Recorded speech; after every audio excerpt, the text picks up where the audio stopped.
Tentunya ini adalah topik bagi siapa saja dalam fase umur berapapun, ya, karena ini nanti kaitannya dengan kehidupan kita sendiri, ya, dari mulai kita lahir sampai meninggal dunia.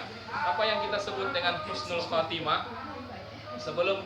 Sebelumnya istilah husnul khotimah ini selalu digunakan dalam kaitannya dengan kematian, ya, karena arti husnul khotimah itu adalah berasal dari kata hasan.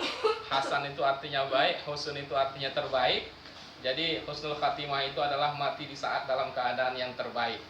Nah, terbaik dari segi apa? Nanti kita akan lihat. Jadi lawannya adalah su'ul khatimah. Ya, su'ul khatimah itu itu artinya jelek. Ya, itu artinya jelek. Jadi su'ul khatimah berarti mati dalam keadaan yang buruk. Nah, husnul khatimah selalu terkait dengan kematian. Berarti kalau kita mau ini sampai jam berapa? Sampai azhur. Sampai zuhur ya. Oke. Baik. Jadi kalau kita mau membahas tentang husnul khatimah, mau tidak mau kita berbicara tentang kematian. Nah, bagaimana pandangan agama ini tentang kematian? Disitulah nanti akan kita temukan apa yang harus kita lakukan untuk mendapatkan husnul khatimah. Yang pertama, bagaimana pandangan Islam tentang kematian? Yang jelas bahwa kematian itu bukanlah akhir dari segalanya, justru awal dari kehidupan yang sesungguhnya. Ya, suatu ketika Utsman bin Affan setiap melewati kuburan dia selalu menangis. Ya, dia selalu menangis sampai mengucurkan air mata. Menurut riwayatnya sampai kalau dia peras atau kalau dia remas itu jenggotnya, keluar air matanya. Jadi saking banyaknya air mata Utsman kalau setiap melewati kuburan. Ya, ketika sahabat bertanya, kenapa Anda begitu? Kalau dibicarakan tentang neraka, surga, Anda tidak begitu sedih. Tapi kenapa kalau melihat kuburan Anda sedih? Ya, kata Utsman, aku pernah mendengar Rasulullah bersabda, ini dia, annal qabra awwalu manazilil akhirah. Ini salah, ini bukan alif, itu lam itu ya.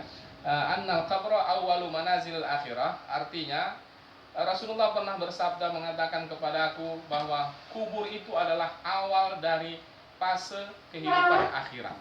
Jadi ketika orang masuk kubur, berarti inilah awal kehidupan yang baru. Maka istilah-istilah bahwa seseorang yang dikuburkan menuju tempat peristirahatan terakhir, saya kira itu tidak tepat dalam konteks ini.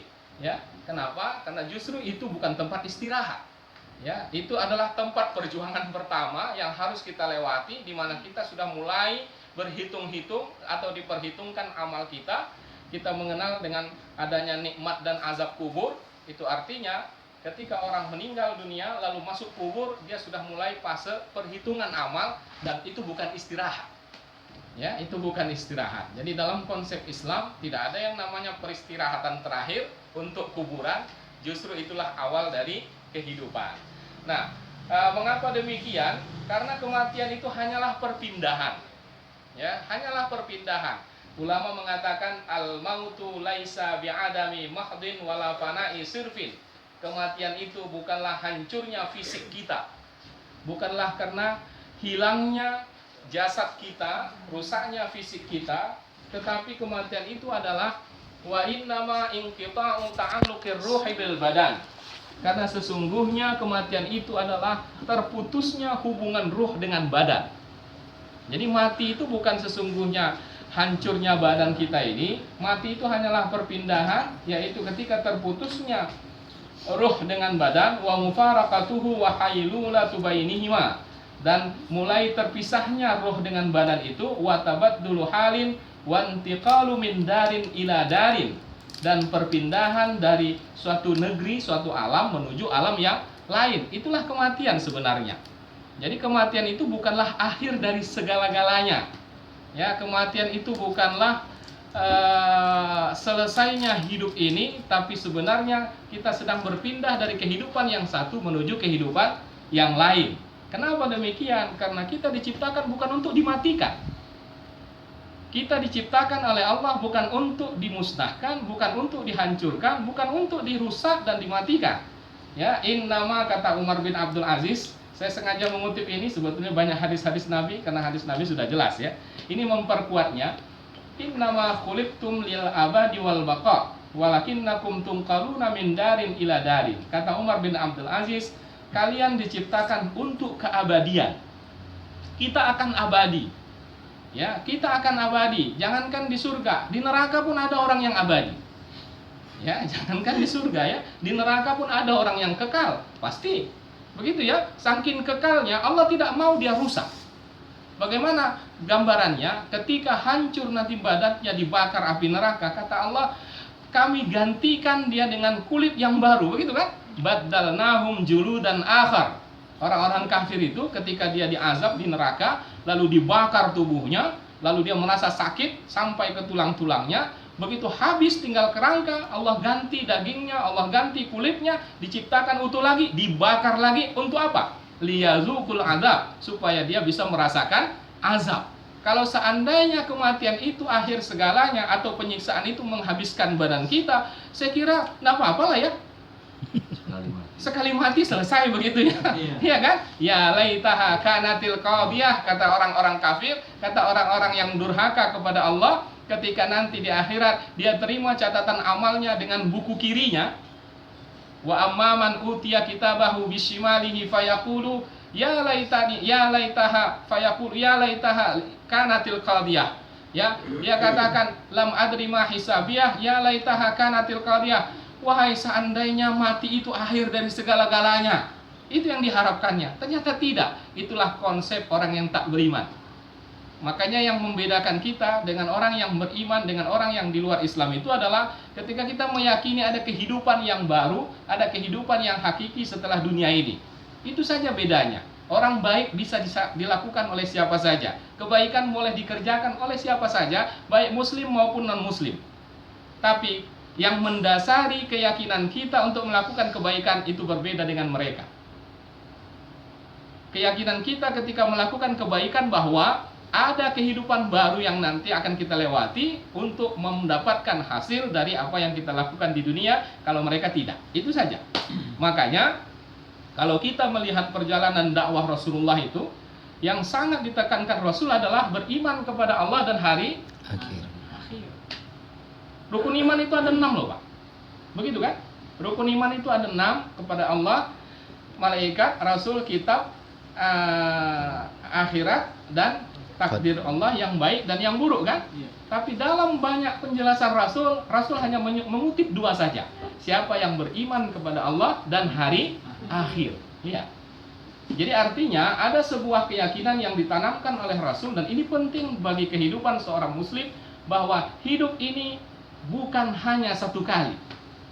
Jadi kalau dikatakan hidup ini 1 kali, ya tidak benar-benar amat ya. Hidup ini 2 kali, sekarang dan nanti. Itulah konsepnya. Kenapa? Karena hidup ini bukan untuk mati. Hidup kita ini bukan untuk dihancurkan, dimusnahkan.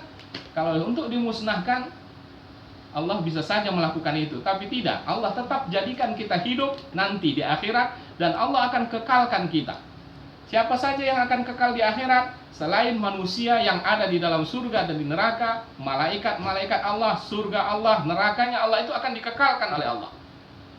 Ya, bedanya dengan Allah, Allah juga kekal, tapi kekalnya Allah, dia kekal dan mengekalkan, sedangkan kita adalah kekal dikekalkan.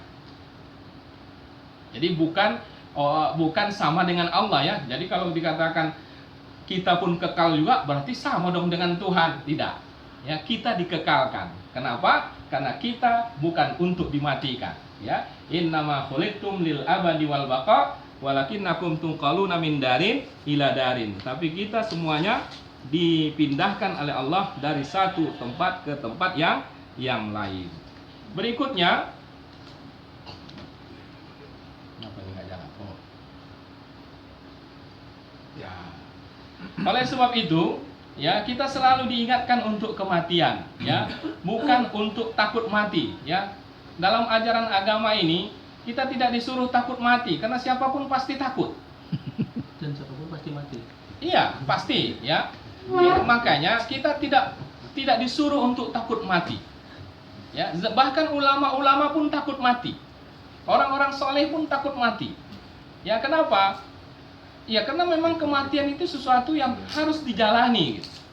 tapi mereka semua takut mati. Baik yang soleh maupun yang tidak soleh takut mati. Cuman bedanya, kalau orang soleh takut mati, merasa amalnya masih kurang. Tapi kalau orang yang tak soleh takut mati, karena dia pengen masih mau puas-puasan lagi begitu hidupnya ya. Nah itu bedanya. Tapi dua-duanya takut mati. Nah oleh sebab itu perintah Nabi dalam hadis-hadisnya adalah perbanyaklah mengingat mati. Ya itu sudah selalu kita dengar, aksiru zikra hadibil ladzat. Ya perbanyaklah untuk mengingat kematian. Ya, kemudian kalau kita lihat surat Al-Mulk ayat 2, Allah berfirman, "Alladzi khalaqal mauta wal hayata liyabluwakum ayyukum ahsanu amala wa huwal azizul ghafur."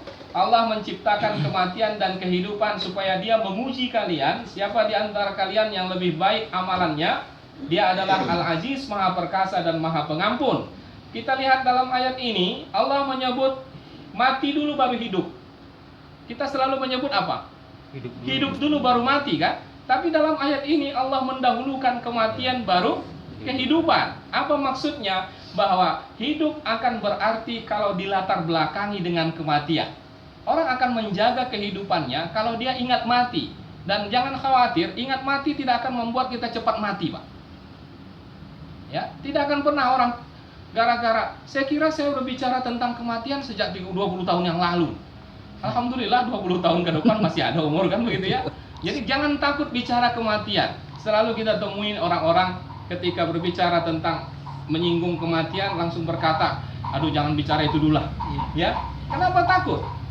Ya, berbicara kematian tidak akan membuat kita cepat mati. Ya sama dengan kalau kita bicara makanan kan nggak bisa kita langsung kenyang kan. Memangnya kalau kita menyebut rendang, ayam goreng langsung terasa kenyang kan tidak. Artinya kenapa takut kalau sekedar bicara? Itu untuk mengingatkan kita. Oleh sebab itulah kita suruh memperbanyak mengingat kematian. Karena dalam mengingat kematian itu banyak manfaatnya.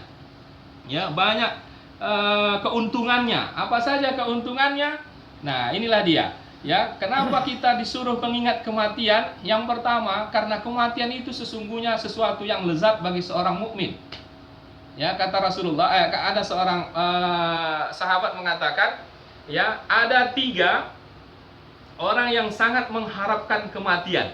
Yang pertama, yang tidak tahu atau yang jahil dengan apa yang terjadi dengan kematian. Dia tak tahu apa setelah kematian, jadi dia pikir enak mati itu. Jadi kepingin dia mati. Kan banyak orang yang suka bilang begini, udahlah mati aja lah aku. Dia nggak tahu gitu apa yang terjadi setelah mati. Ya, ini cari penyakit namanya. Nah ini termasuk juga ini yang suka mati. Yang kedua yang putus asa dari takdir Allah.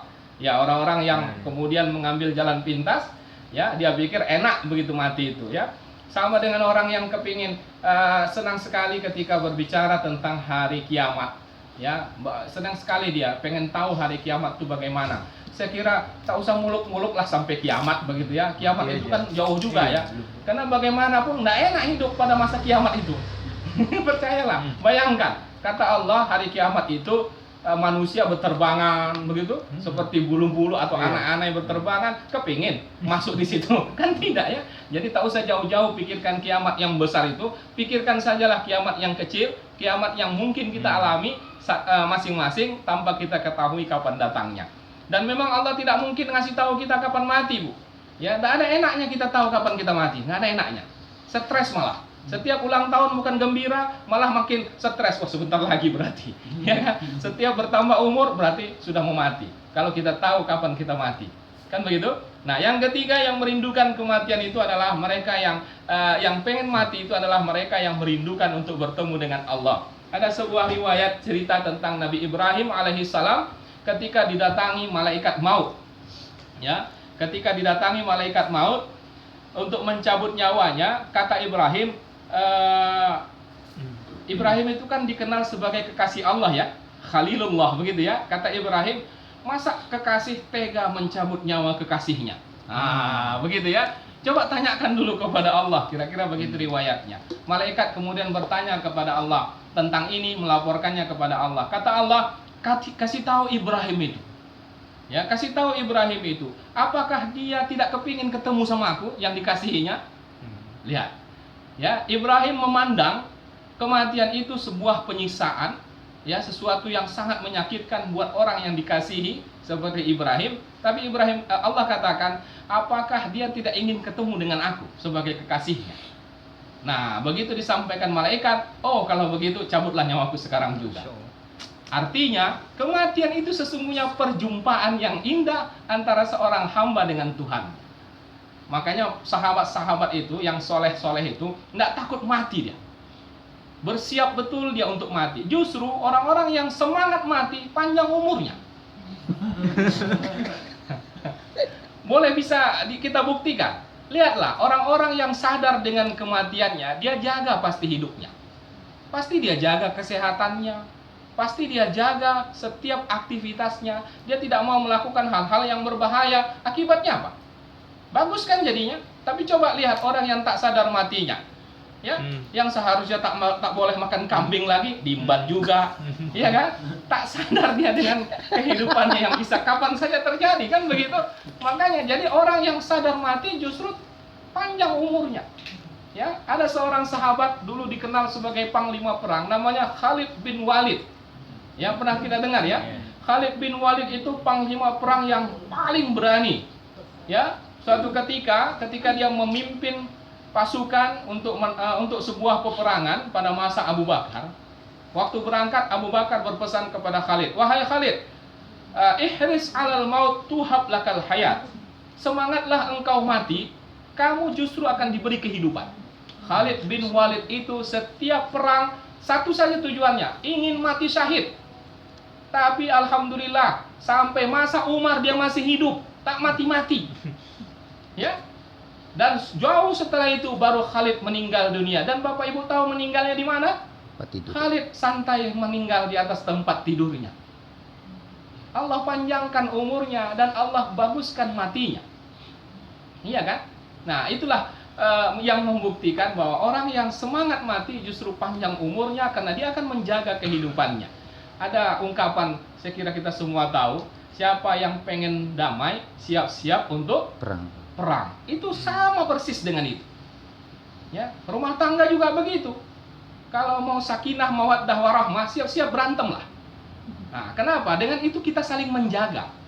Dengan saling menjaga, itulah hakikat rumah tangga kan. Kalau kita sama-sama menjaga, berarti akan terbangunlah sakinah, mawaddah, warahmah itu.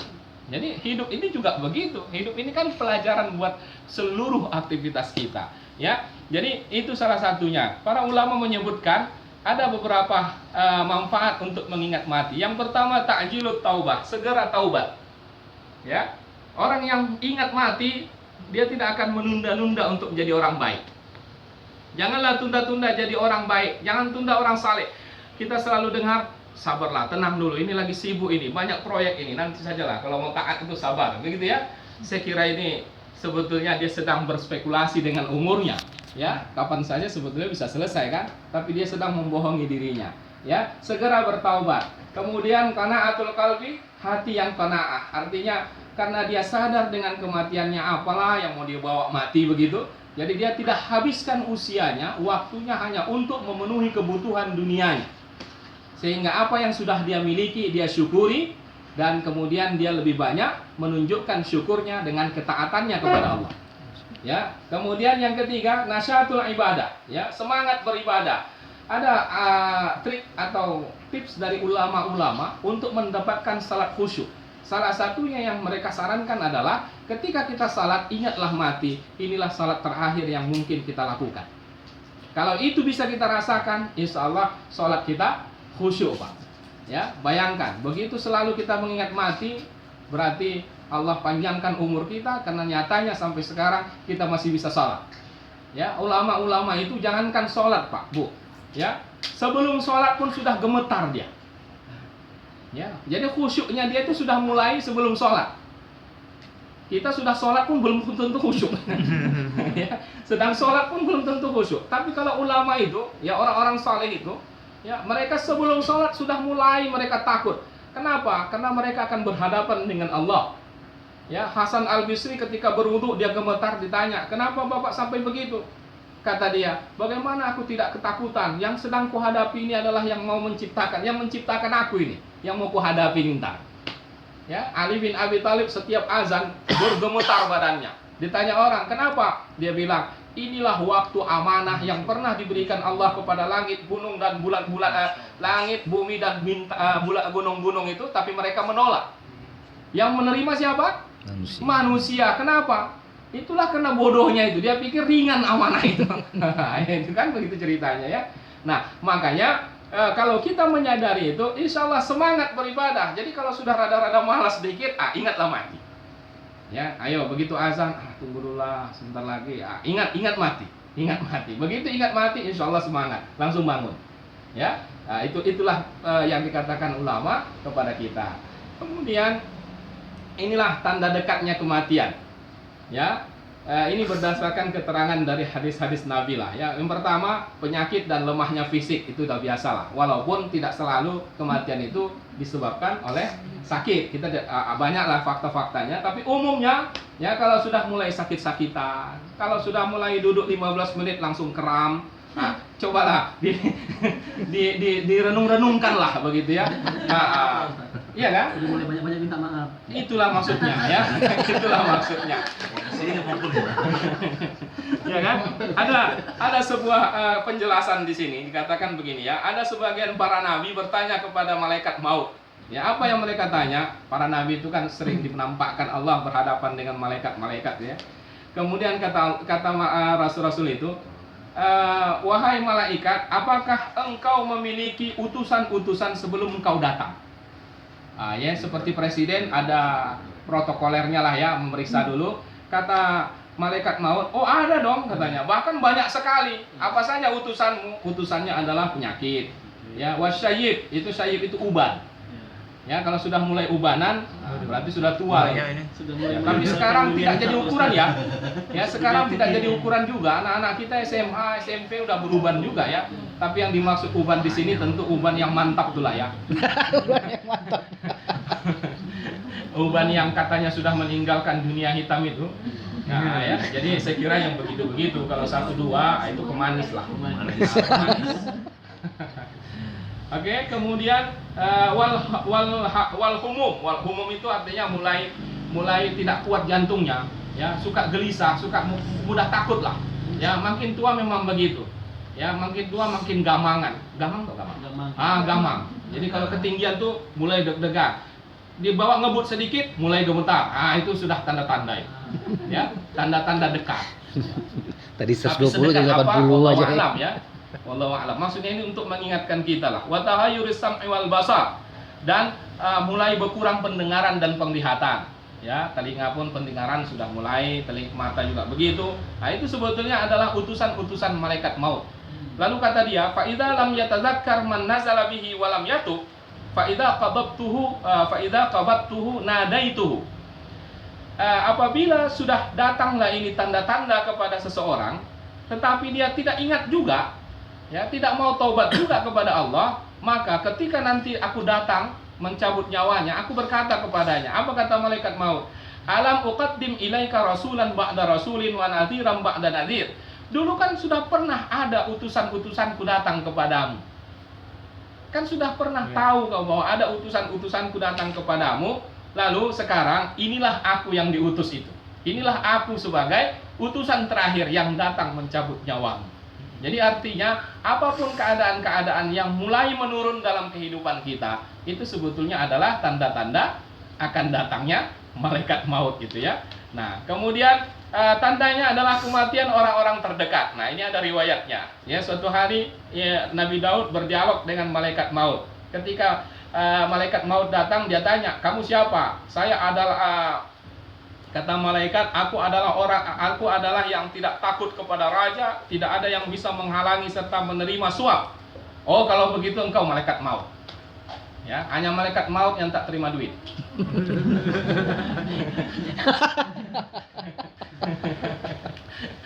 Iya, iya kan? Malaikat maut lah. Kalau sempat dia malaikat maut tuh mau terima suap, banyak yang selamat. Banyak yang selamat ya. Nah, jadi kata dia, "Saya adalah malaikat maut." "Oh ya, kalau begitu engkau datang padahal aku belum bersiap-siap," kata Nabi Daud memprotes ya. Lalu kata malaikat, "Wahai Daud, Di mana kerabatmu si fulan itu? Di mana saudaramu, tetanggamu yang itu?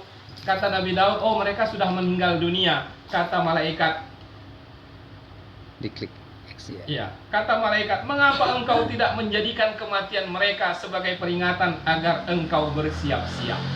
Semansa 92 ini berapa anggotanya? Maya. Ya, berapa yang 92 ini? Ada 100? Percayalah, setiap bertambah tahun malah berkurang anggotanya. Yakin? Ya, makanya setiap berkurang anggota semakin membuat yang lain taat. Seharusnya begitu. Ya, kenapa? Itu tandanya giliran kita pula. Ya, makanya Ali bin Abi Thalib pernah emosi lah, katakanlah dia marah. Dia lihat ada orang-orang yang tertawa membawa jenazah ketika mengantarkannya ke kuburan.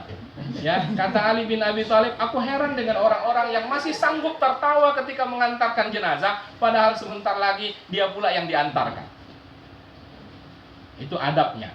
Jadi dalam berziarah atau dalam adab kita mengantarkan jenazah ke kubur itu, suasana kebatinan kita, perilaku kita haruslah menunjukkan suasana yang khusyuk.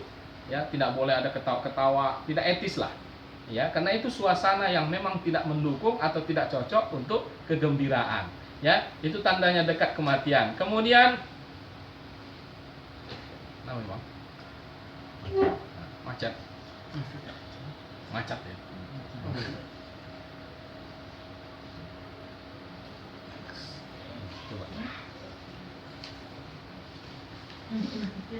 Baiklah, kita berbicara tentang tanda husnul khatimah ya. Mari kita lihat tanda husnul khatimah.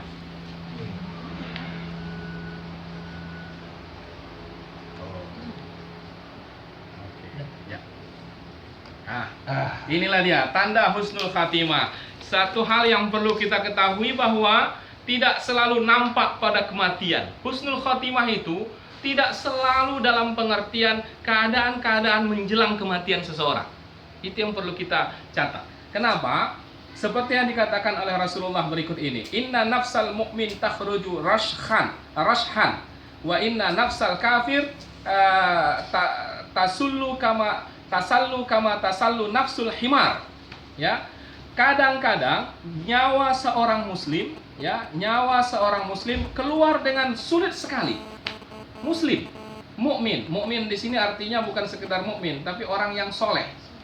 Ya, boleh jadi matinya sulit. Nah, begitu kira-kira. Tetapi jiwa orang kafir, nyawa orang kafir, artinya mungkin orang termasuk orang yang tidak taat kepada Allah, mengalir seperti mengalirnya nyawa keledai, lebih mudah. Sebaliknya malah terjadi. Apa kira-kira sebabnya? Wa innal mu'mina la ya'malul khafi'ah. Boleh jadi seorang mukmin itu dia pernah melakukan satu kesalahan, fayushaddadu alaihi indal maut liyukaffaru biha anhu. Lalu kemudian disulitkan dia untuk mati supaya terhapus kesalahan yang satu itu. Tidak ada orang yang sempurna kan? Tidak ada. Sesoleh-solehnya orang pasti pernah punya salah kan? Lalu kemungkinan ketika matinya sulit, jangan kita berburuk sangka kepadanya. Boleh jadi Allah mengambil duluan balasan terhadap suatu kesalahan yang kita tidak tahu, sehingga nanti begitu bertemu Allah sudah selesai urusannya, clear. Tapi sebaliknya ada orang kafir yang ketika matinya malah bagus gitu.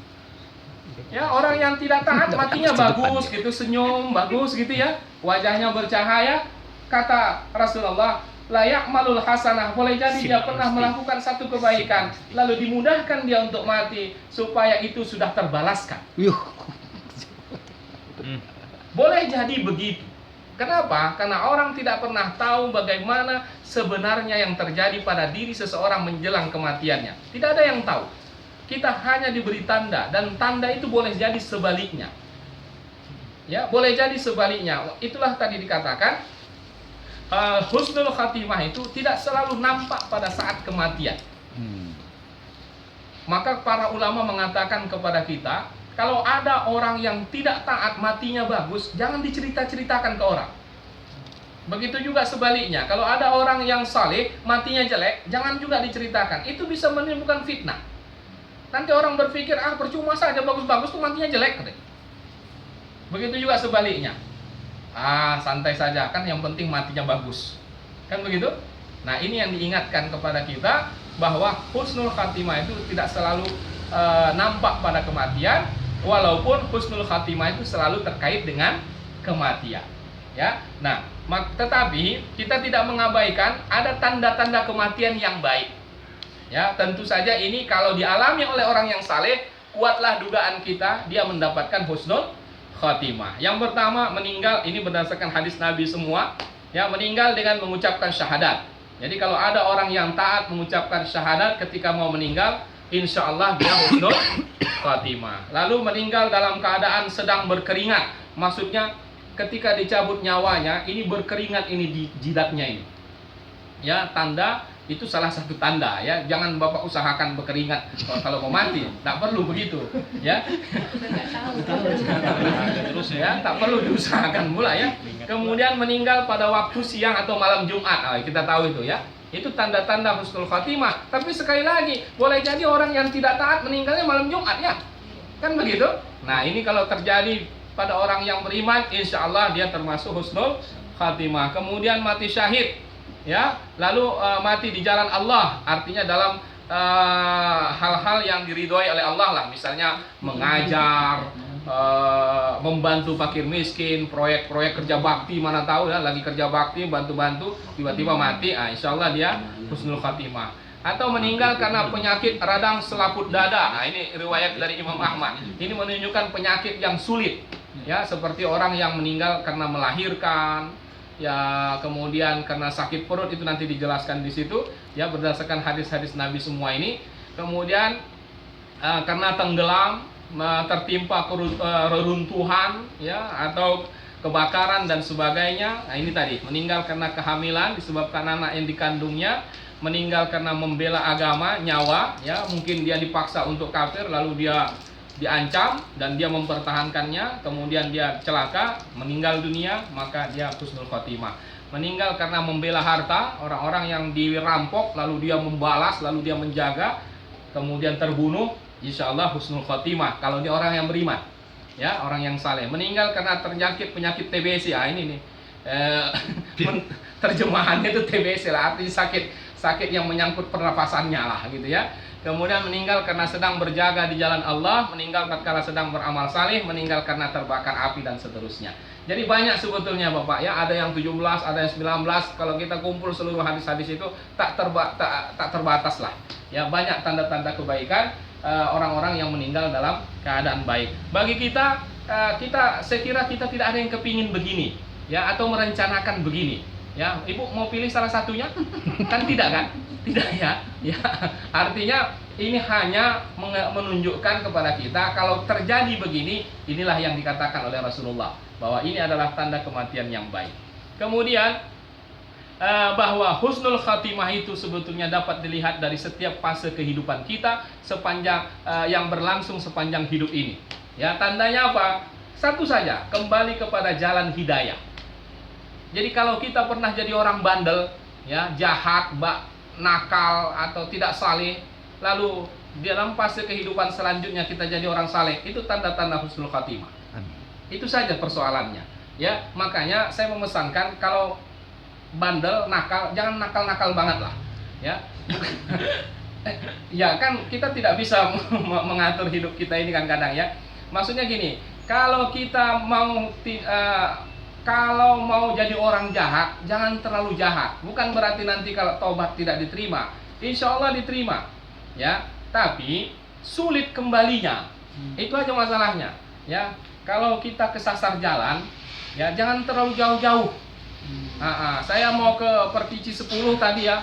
Lalu saya telepon, saya kesasar. Di mana posisi Ustaz? Di Pondok Ranji. Jauh sekali itu. Ya, bukan berarti saya nggak nyampe. Insya Allah nyampe, tapi lama. Coba bayangkan kalau saya kesasar tadi di depan pos, itu kan gampang Bapak ngasih tahu, kan?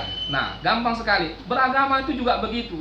Jadi kalau mau jadi orang bandel, ya jangan terlalu bandel lah. Kalau bandel, sholat lebih bagus lah daripada bandel terus tak sholat-sholat. Ya, itu maksud saya. Supaya apa? Ketika dia nanti taubat, dia sudah terbiasa melakukan ibadah-ibadah itu. Bandingkan dengan orang yang tak pernah taat sama sekali, yang tak pernah ibadah sama sekali, hanya bandalnya saja yang ada, umur 60-70 baru dia tobat. Ibu bayangkan betapa sakitnya ruku, sujud, capek betul itu. Iya. Makanya saya katakan jangan tunggu sampai tua untuk tobat. Supaya apa? Masalahnya teknis saja kok. Ya, kalau secara prinsip insya Allah diterima tobatnya, tapi secara teknis susah sekali hidup kita dalam menjalankan ibadah itu. Bayangkan puasa pun sudah susah, ya kan? Mau bangun malam makin parah, ya nggak? Tak tidur sampai malam sih bisa, tapi kalau bangun malam yang susah. Nah, kan kalau makin tua makin susah tidur katanya ya. Tapi untuk bangun malam kan susah. Nah, semakin kita tua, semakin berat ibadah ini kalau kita memulainya di saat tua. Sedangkan orang-orang yang sudah taat sejak muda, begitu dia tua, lalu dia tidak sanggup beribadah, kata Rasulullah, Allah akan memberikan pahala yang sama ketika dia dalam keadaan sehat. Sampai begitu balasannya. Persis seperti orang yang baru masuk Islam. Orang yang baru masuk Islam, sebelum Islam kan banyak orang. Kan tidak semua orang yang di luar Islam itu jelek kan? Ada orang baik kan? Lalu tapi ketika dia belum Islam, Islam tidak menghitung kebaikannya kan? Nah, begitu dia masuk Islam, maka apa yang sudah kebaikan dia lakukan sebelumnya itu baru terhitung, dirapel Pak pahalanya. Sedangkan yang buruk diampunkan karena Islamnya. Sertifikasi kebaikannya coba. Ini kan sesuatu yang dirapel coba. Ini kan kalau amnesti kosong dia Pak. Ini tidak, diapain namanya itu? Iya, dirapel. Dihitung lagi kebaikannya gara-gara dia masuk Islam. Nah, orang yang taat sejak muda itu begitu. Begitu dia kemudian mengalami sakit, tak sanggup lagi untuk salat, bahkan tak sadar lagi dengan kehidupannya, seperti orang-orang yang sudah pikun itu. Nah, dia sebetulnya dapat pahala kalau dia sudah taat sebelumnya. Nah, kalau tidak taat itu yang susah. Begitu berjanji nanti sudah tua baru taat, begitu tua tak sanggup lagi. Sengsara itu sepanjang hidup itu. Ya, itu yang kita khawatirkan. Ya, makanya saya kira memang kembali ke jalan hidayah itu memang harus kita tempuh lah. Saya mengatakan kembali seolah-olah kita sebelumnya tersesat ya. Tapi oke lah, kalau memang sudah baik alhamdulillah, pertahankan hidayah karena hidayah itu bisa hilang. Ya, lihatlah dalam surat Fatir ayat 32 ini. Allah berfirman, "Summa awrasnal kitabal ladzina astafaina min ibadina." Kemudian kami wariskan Al-Qur'an atau agama ini kepada hamba-hamba pilihan kami. Jadi kita ini sudah terpilih ya. Kita ini sudah hamba yang terpilih kata Allah. Faminhum zalimun li nafsih. Tapi kadang kita ada yang masih menzalimi diri kita sendiri. Siapa itu? Orang yang sama